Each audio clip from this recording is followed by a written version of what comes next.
Well, up next on World Business Today, you may not have heard of it, but some say Bilderberg is secretly trying to take over the world. We're trying to find out why some of the biggest names in business and politics are currently meeting very discreetly in Germany.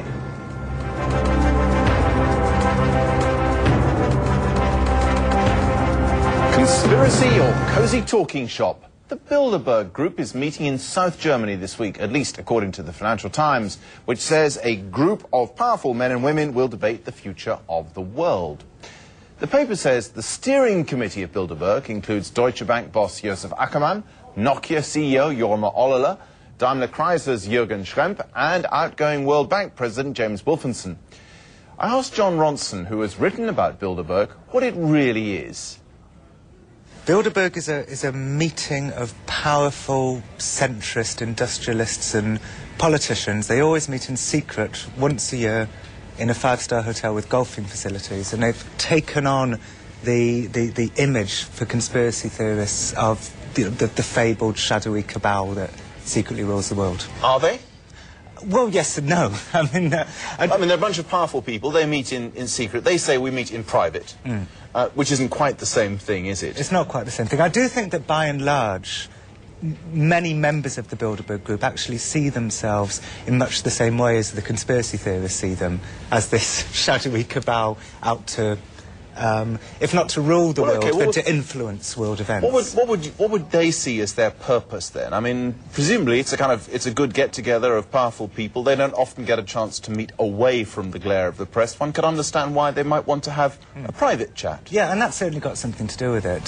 They see themselves as wise globalist centrists. They were set up post the Second World War by people like Dennis Healey, David Rockefeller and various others. And but there's a degree of idealism there, isn't there? Oh, they didn't want to go to war again. I mean... Oh, absolutely. Is that a sinister conspiracy? Well, I mean, it depends what side of the political spectrum you sit on. And you know, many of the anti-Bilderberg conspiracists are right-wingers who see themselves as twigs in a tidal wave of globalisation. They see themselves as nationalists.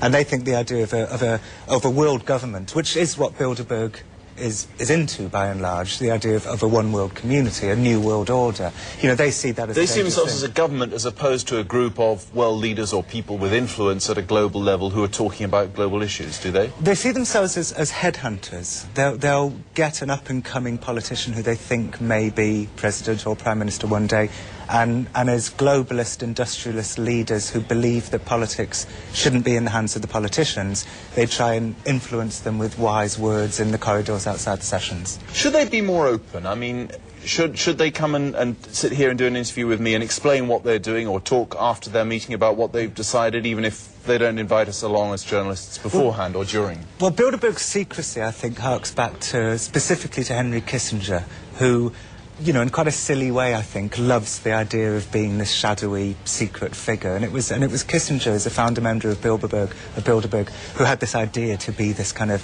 secret organisation in quite a silly way, really. So, and I think some members, I mean, Lord Owen said to me at one point that, you know, he wishes... That's the former British Foreign Secretary and leader of the Social Democratic Party. Yeah, and he said he kind of wished Bilderberg, you know, didn't quite have this air of secrecy, because it gives rise to tremendous conspiracy theories. Jon Ronson there, who's written about Bilderberg in a book called Them, Adventures with Extremists.